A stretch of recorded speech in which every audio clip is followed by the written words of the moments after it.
I'll do is just keep this like this, and then what I want you to do, Aunt Anne, is tell me the story that you told me the other night about how you ended up in California. I never knew this story before.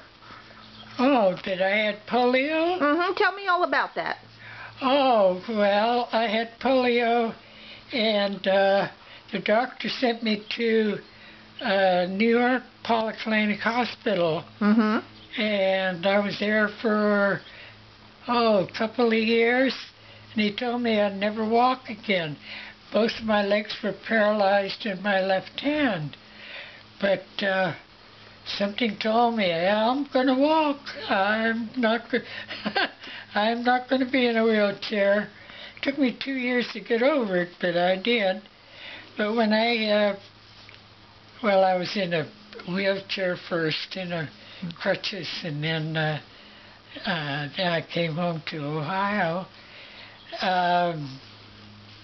When I could walk real good, why I came to California because of the weather. The Ohio is too extreme, too cold.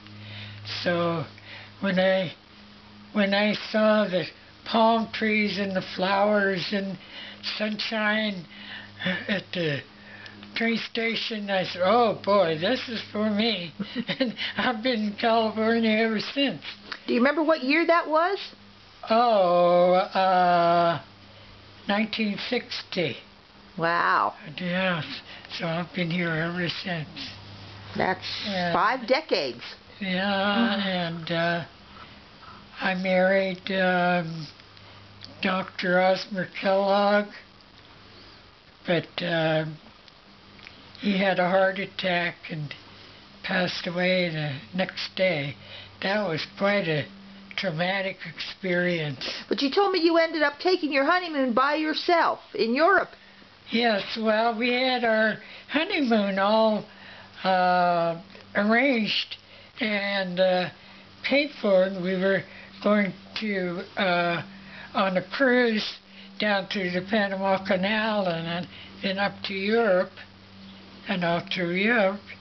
But they gave me my husband's money back, but they said, well, there's nothing wrong with me. So I should go on the cruise. So I went on my honeymoon all by myself. And you married 2 more times after that, right? Yes, about I guess about 7 years later, I married Thomas Ort. He was a supervisor at Kaiser Steel, and he had worked for Kaiser Steel for 25 years, so he had 6 weeks vacation coming, but he couldn't take it all at one time. So every other month we had a week's vacation. We'd go to Las Vegas. He liked to play blackjack. He won money sometimes. And he was from St. Paul, Minnesota. He had sisters there, so the other part of the vacation we'd go visit her.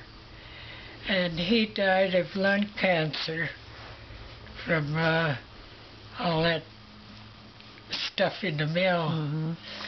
And then your final husband was Uncle Ed. Yes. Then I married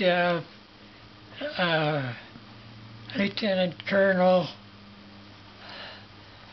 Edward C.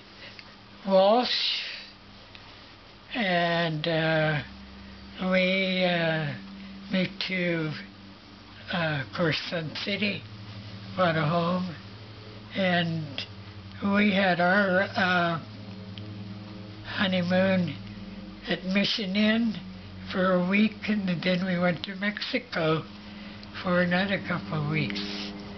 And we were married about, we were married in 1980, 81. Anyway, 1980.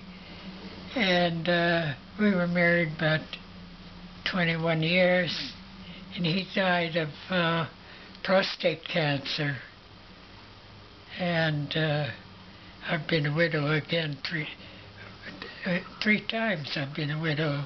I have 2 more questions for you. Is there anything you miss about the Ohio Valley, even though you've been in California all these years? Well, I used to visit every other year. My folks would come out one year, and I would visit the next year. I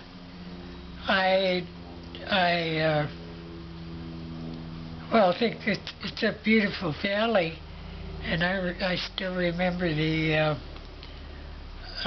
dogwoods in bloom when we'd visit either in the spring or in the fall, because summer was too humid and winter is too cold.